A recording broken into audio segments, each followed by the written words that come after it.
Pressure ڈالا جا رہا ہے. جو بھی گلگت بلتستان کے اندر جو ڈرامہ کیا گیا ہے, آپ یہ سوچیں کہ جو ممبرز کے اوپر انہوں نے پریشر ڈالا, ہمارے پاس تو نمبر پورے تھے, پہلے پارلیمنٹ کے اندر گھسنے نہیں دیا, اب اس کے بعد ایک ایک ممبر کے اوپر پریشر ڈالا ہے, وہی کرنے جا رہے ہیں جو کہ انہوں نے آزاد کشمیر میں کیا تھا.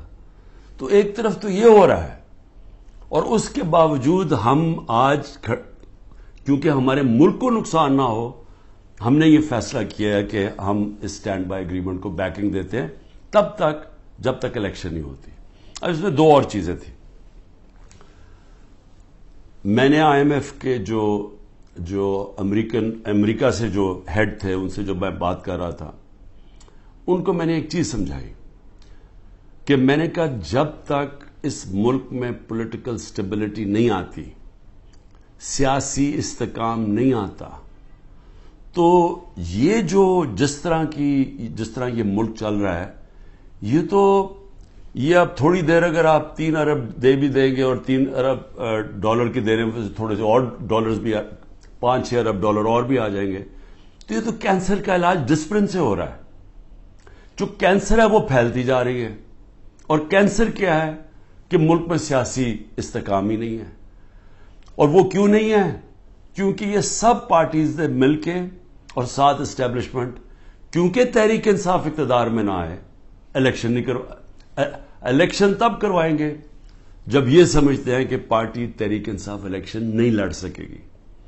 جب ان کو اوپر اتنا دباؤ ڈالیں گے, اس کو اس طرح کرش کریں گے کہ جب وہ بالکل الیکشن نہیں لڑ سکے گی تب الیکشن کروائیں گے.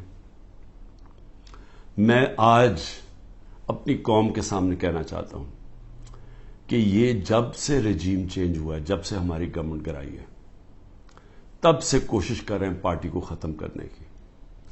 اور کوئی ان کو جو سب اوپر پاور میں بیٹھ کے تحریک انصاف کو ختم کرنے کی کوشش کر رہے ہیں, ان کو کوئی ملک کی فکر نہیں ہے. انہوں نے جو پاکستان کی معیشت سے کیا, میں آپ کو پھر کہتا ہوں دشمن بھی نہ کریں. میڈیا کنٹرول کر لیا ہے, ایک کنٹرول میڈیا ایک بات کرتا جا رہا ہے کہ جو یہ تو پیچھے سے یہ تحریک انصاف کی وجہ سے ساری مشکلات آئی ہیں. پھر سے میں کہتا ہوں کہ ہر سال شائع ہوتا ہے اکنامک سروے آف پاکستان. ذرا اکنامک سروے آف پاکستان میں دیکھ تو لیں کہ بینکرپٹ گورنمنٹ 2018 میں ملی, اور کورونا کے باوجود کیسے 6% پاکستان کی معیشت آگے بڑھ رہی تھی, گروتھ ریٹ تھی. 2 آخری سالوں میں جو ایوریج تھی وہ 6% تھی. تو کتنی دفعہ پاکستان کی معیشت اتنی تیزی سے اوپر گئی ہے. انڈسٹری بڑھ رہی تھی, دولت میں اضافہ تھا, پر کیپٹا انکم بن رہی تھی, ٹیکس بڑھ رہے تھے, ایکسپورٹس بڑھ رہی تھی, ریمیٹنسز بڑھ رہی تھی. تو جب ایک ملک ترقی کر رہا تھا, اس گورنمنٹ کو گرا کے جس کو لے کے آئے ہیں, انہوں نے کیا ہے, انہوں نے ان کی جو پالیسیز تھیں, اور یہ ہمیشہ یہ ملک بینکرپٹ چھوڑ کے گئے ہیں. 99 میں بھی جب یہ نون لیگ گئی ملک بینکرپٹ تھا, 2018 میں بھی بینکرپٹ کر کے گئے, اور پھر آتے ساتھ ہی ایک اکانومی جو چل رہی تھی اس کو بینکرپٹ کر دیا.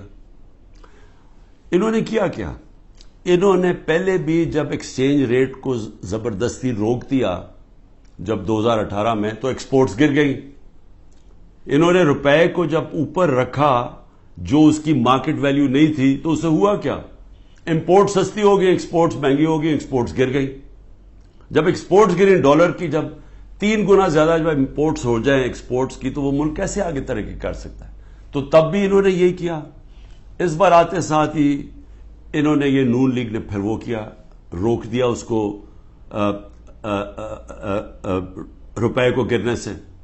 لیکن مصنوعی طور پہ جب آپ روکتے ہیں, اس کا کیا ہوا کہ ریمیٹنسز گرنی شروع ہو گئی, ایکسپورٹس گرنی شروع ہو گئی. پھر را مٹیریلز جو امپورٹ کرتے ہیں ہم انڈسٹری کے لیے, اس کو بند کر دیا. انڈسٹری نیچے جانی شروع ہو گئی, ٹیکس کلیکشن نیچے جانی شروع ہو گئی.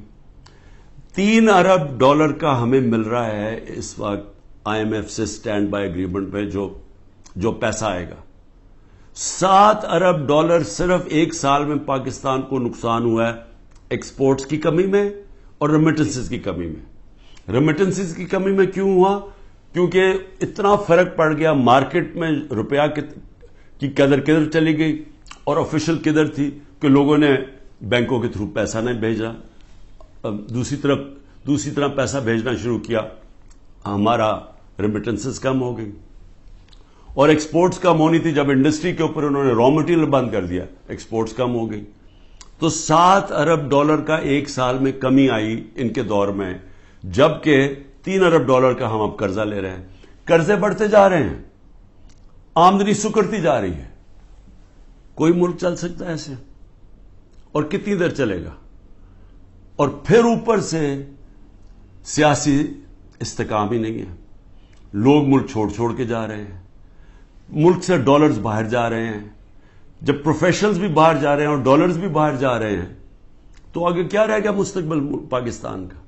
اس لیے ہم نے IMF کو بھی سمجھایا، میں نے اس کو سمجھایا، میں نے کہا دیکھو جب تک فری اینڈ فیئر الیکشنز نہیں ہوں گے یہ ملک اب یہاں سیاسی استحکام نہیں آئے گا اور اکانومی ٹھیک نہیں ہونے لگی۔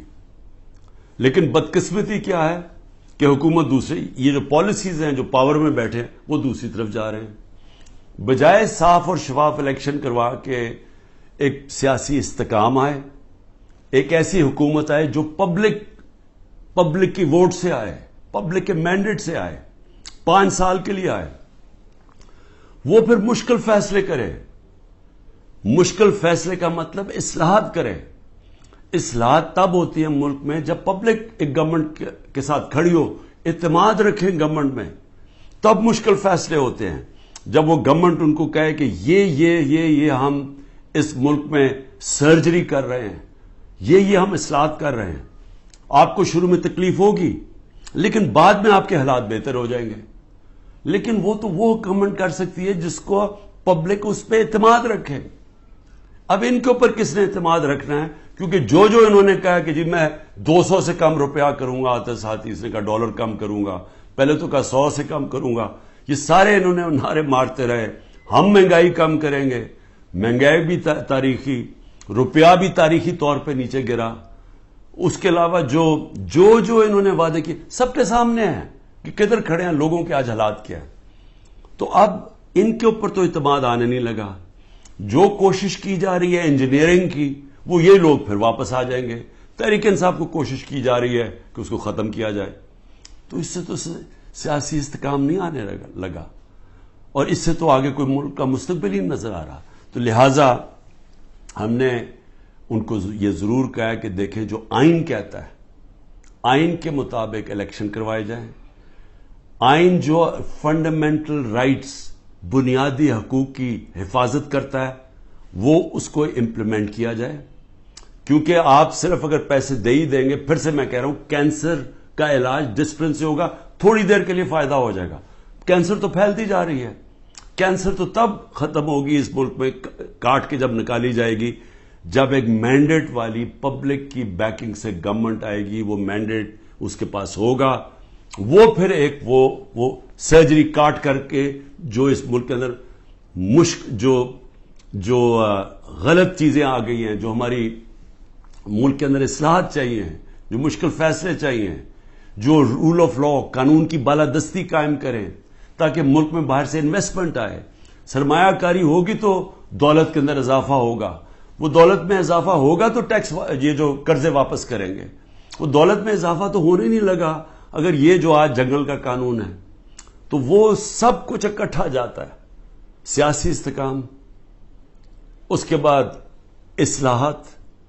اصلاحات میں سب سے پہلے اصلاحات رول آف لا، قانون کی حکمرانی، یہ جو جنگل کا قانون ہے یہ ختم کیا جائے، اور اس کے بعد پھر سرمایہ کاری ہو، اور اس کے بعد اس ملک کے اندر دولت میں اضافہ ہو، اور اس کے بعد ہم اپنے قرضے واپس کریں اور خوشحالی آئے پاکستان میں، لوگوں کو نوکریاں ملیں، بے روزگاری ختم ہو، دولت میں صاحب لوگوں کو باہر نہ جانا پڑے، تو وہ تو شروع ہوگا صاف اور شفاف الیکشن سے۔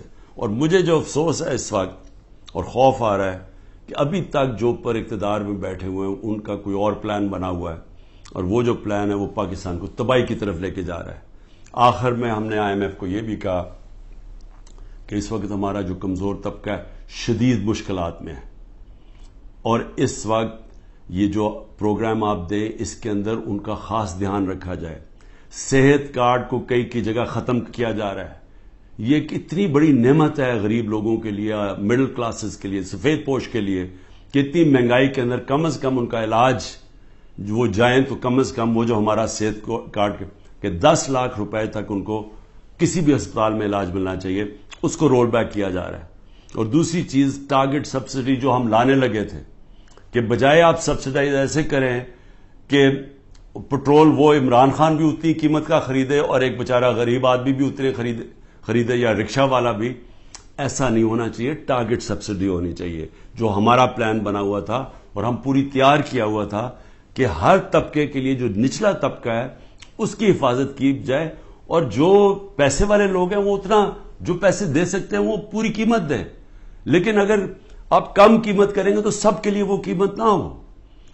نچلے طبقے کو سستی دیں اور جو پیسے دے سکتے ہیں وہ پوری قیمت دیں, جو ساری دنیا میں ہوتا ہے. یہ پلان بھی بڑا ضروری ہے نچلے طبقے کو موجودہ مہنگائی سے ان کی حفاظت کرنے کے لیے. یہ بھی ہم نے اپنی بات کی ہے. ہوتا یا نہیں میں نہیں جانتا. آخر میں صرف اپنے پاکستانیوں کو کہنا چاہتا ہوں کہ دیکھیں, آپ سب کے لیے بڑا ضروری ہے سمجھنا. آپ یاد رکھیں کہ اگر یہ پولیٹیکل انجینئرنگ کے تحت اسی طرح ایک فراڈلنٹ الیکشن سے, جس طرح کی یہ سندھ میں ابھی الیکشن کرواتے ہیں, اگر اس طرح کے الیکشن سے یہی لوگوں کو واپس لے کے آنا ہے اور ملک کی سب سے بڑی جماعت کو کونے پہ لگانا ہے, ختم کرنے کی جو کوشش کی جا رہی ہے, اس سے سب سے بڑا نقصان پاکستان کی عوام کو ہے. اور 14 مہینے میں جو نقصان ہو چکا ہے یہ مزید اور زیادہ نقصان ہوگا. یہ برداشت کر سکتی ہے قوم یا نہیں؟ میرے خیال میں یہ نہیں کر سکتی. میرے خیال میں یہاں ایک ایسا حالات ہو جائیں گے جو سب کے ہاتھ سے باہر نکل جائیں گے, جیسے سری لنکا میں حالات ہو گئے تھے. اور عجیب چیز سن رہی ہے کہ سری لنکا کے آج ہمارے سے بہتر حالات ہو گئے ہیں. یہ بھی آپ کو دھچکا لگے گا سن کے. پاکستان پائندہ باد.